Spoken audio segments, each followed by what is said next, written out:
Hello and welcome back to my channel. If you're new here, my name is Kendall. I am the creator behind KP Crochet Creations, and today I wanted to show y'all my favorite dragon I have ever made, and I want to kind of talk y'all through what went into making her and all the different yarns I purchased just to try and find the most perfect combination. So to start, let me tell you the story. So I found, well, really I didn't find, it popped up on my For You page on Instagram, this beautiful drawing from a creator called Mystic Lace Art on Instagram. And she had this beautiful dragon, Fury dragon drawing of her version of Light Fury, but obviously with a bunch of different modifications to make it her own. And so this is her artwork that I've found, and I knew right away that she had to be my next project. So this was a couple weeks ago, and I was trying to find the most perfect yarn because, as you can see, it's kind of like this purpley gray color. But I didn't want to use gray because that seemed kind of muted and boring, and I love purple, so I just ordered a bunch of different purple yarns to see if I could find a good color combo that would at least represent her. Oops, sorry, I don't know what notification just went off on my tablet. Anyways, I wanted to find yarn that would represent her in her full form and be recognizable and be very different but the same, if that makes sense. So I've been in a creative rut, and I needed something I needed a project that was for me.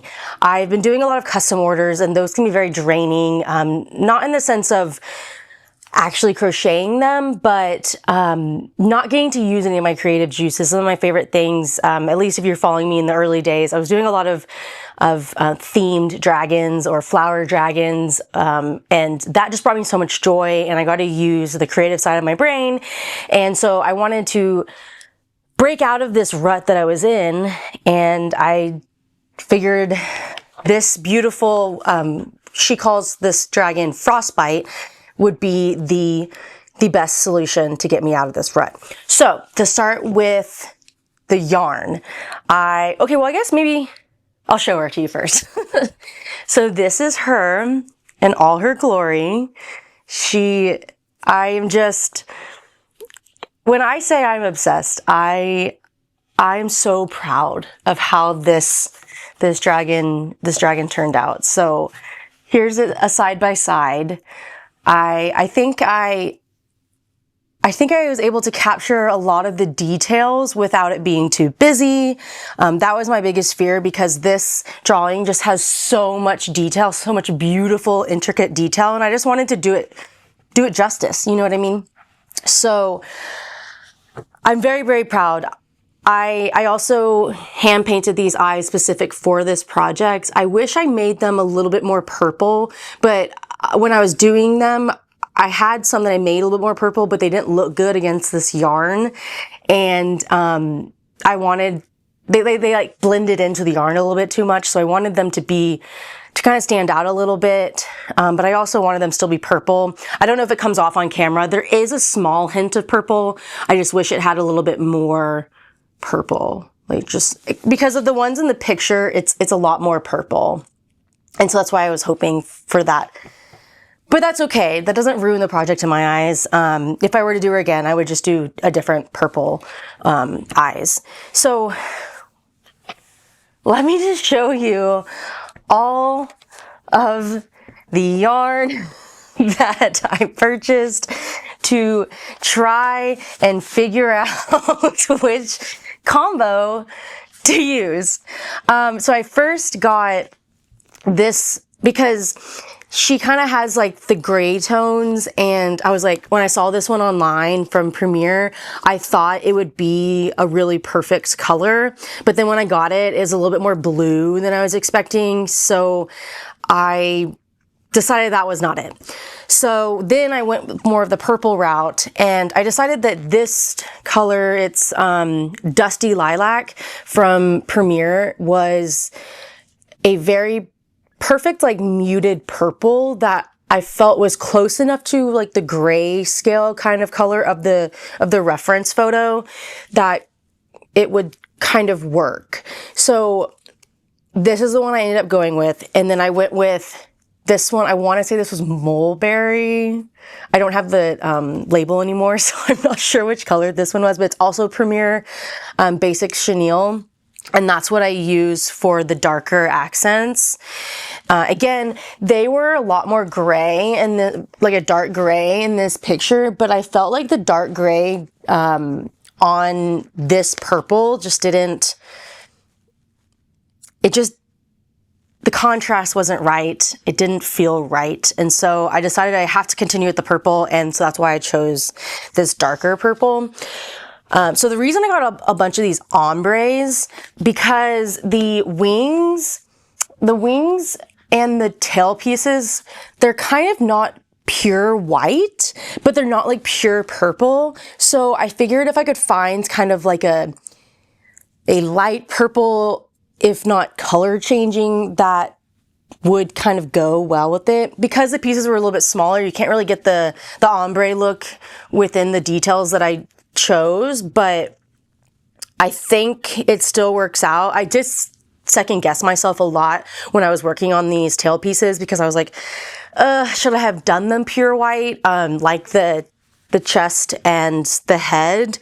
But I ultimately decided that I didn't want them to be pure white because they weren't in the reference photo, and I kind of think that adds a little bit more complexity to it by adding in a different color. So what I did was I really liked the inner light purple that was in this ombre. So I took out all the outside of it and cut it off so I could get to like the middle part that I liked. And then I had this one. I didn't really go well with these colors that I chose, so I decided not to use that one. But I did buy 2 of the burnout ombre of this one.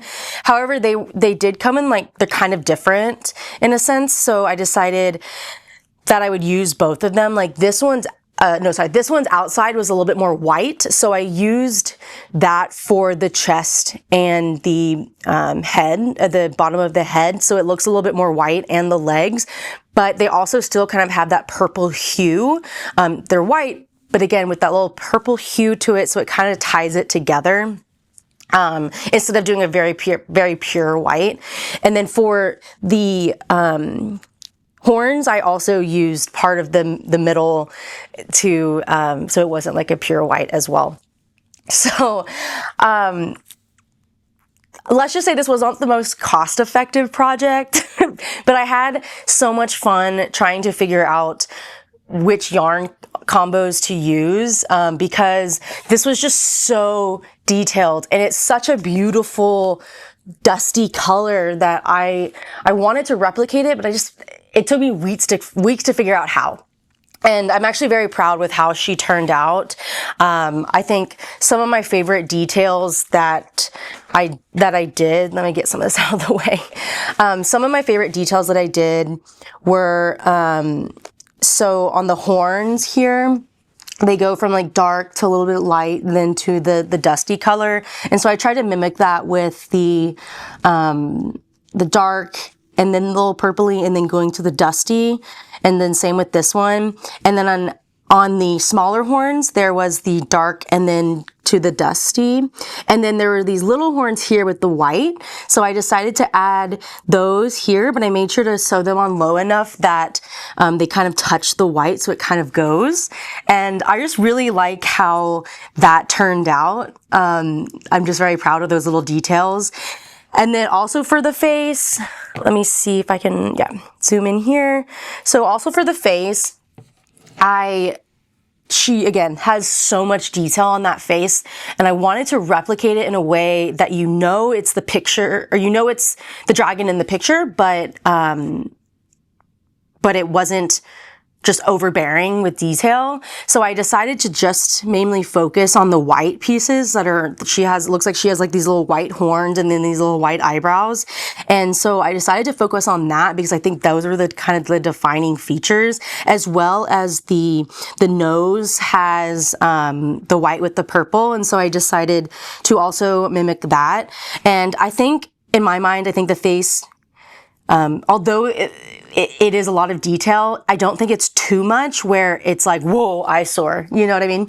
So I'm very, very proud of those little details. I absolutely love how she turned out. So I just, these were just embroidered. I didn't do anything special with these. And then for the head, I did change in the decrease rounds to white. So then she has her white under chin kind of look. And then also with the same with the body, I decided to just on the chest piece have the white because that is how it was in the reference photo. And then also I think I chose to do this kind of last minute, not last minute, but those like the last detail I kind of worked on. I'm actually very proud of this detail. Was on on the legs, she has these little dark horns, spikes, whatever you want to call them. And at first I was like, okay, this is going to be way too busy. Why would I add those?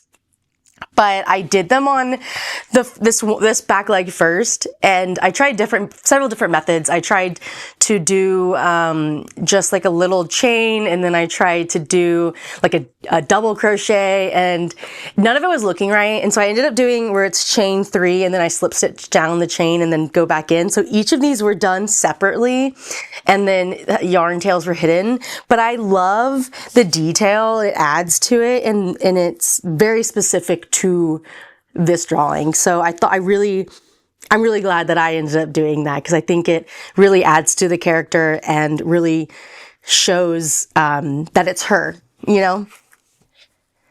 And then for the tail, this was also gave me a little bit of trouble because she has this beautiful tail, again, with not fully white, but kind of white, kind of purpley, which is again why I chose the middle of this skein. And I was, like I said earlier, I was second guessing it the whole time. I was like, wow, this is not going to look good. It's not going to look good. But I think it ended up turning out okay. So I did the regular tail piece from the pattern, and then I free-handed these other little pieces. I think this one was, these little ones were surface crocheted on. I think I did like a slip stitch, chain 2, double crochet into the same, and then slip stitch, and then chain 2, double crochet, and then slip stitch. I think I didn't write any of this down. I know people are asking for mods, but I'm kind of hoping that by talking it through that maybe you could still figure it out. It doesn't mean I'm not going to do a mod. I just didn't write any of it down, so I don't have it readily available. So I used my eclipse pattern. I don't think I said that yet, but I used my eclipse pattern to make this, and I modified the tail to be longer because she had all of these special little wing pieces. So I wanted to have those. I freehanded these as well. I have no idea what I did because I had like 8 different tries to get them. I mean, I still don't know if I really love them, but I'm just kind of going with it at this point because, again, I tried so many different ways and I just didn't like how any of them were turning out. And then for the spikes here, the spine, I did, if you have my dusk pattern, I used the surface crochet spine from that pattern, which was just like slip stitching and surface crocheting, slip stitch, slip stitch, slip stitch, and then all in one stitch, half double crochet, double crochet, half double crochet, and then into the next one, slip stitch, slip stitch, and then you keep going all the way up. Hopefully that makes sense. But yeah, I don't want to like toot my own horn, but I'm like very impressed that I was able to bring this cool picture to life because I have been staring at it for weeks, trying to figure out how I could bring it to life. And I'm just so glad I did. And thank you, Mystic Lace Art, for giving me this inspiration and for allowing me to recreate your masterpiece, because it brought me more joy than I'm willing to admit. Again, like I said, I was in such a rut that I needed something that would just ignite my spark again. And I just want to say that this definitely did. I'm having a really hard time wanting to give her up, but I know that it would be wrong of me not to send this to Missy over at Mystic Lace Art. And I hope she loves her as much as I do. I really do, because I'm so happy with how she turned out. I just can't stop staring at her. I'm going to wait a couple days to ship her out, only because I need to stare at her for a little bit longer. And yeah, I'm going to miss her. Doesn't mean I can't make another one, but I just, she brought me joy in a time where I really needed it. So I'm really happy with how she turned out. So that's just a reminder to y'all out there that if you're kind of stuck in a rut and you're just not, things aren't going your way, or you're just, I don't know, you're feeling down, make something for yourself. This was not I didn't do this for the artist. I didn't do this for a specific collaboration. I didn't do this for a custom order, for a pattern test. This was strictly for me and for my creative juices. And it reignited me. I'm very happy. And I'm so glad I ended up taking on this challenge to create this beautiful dragon. So let me know in the comments what you think and how you would have changed it if you were to do the same dragon. I'm curious to hear y'all's thoughts, and thanks for watching. As always, please like and comment and subscribe. It helps me more than you know. I'm trying to build this YouTube channel so I can bring you more and more content. Yeah, I just want to say I appreciate you all out there, and thank you so much for watching. Have a good one. Bye.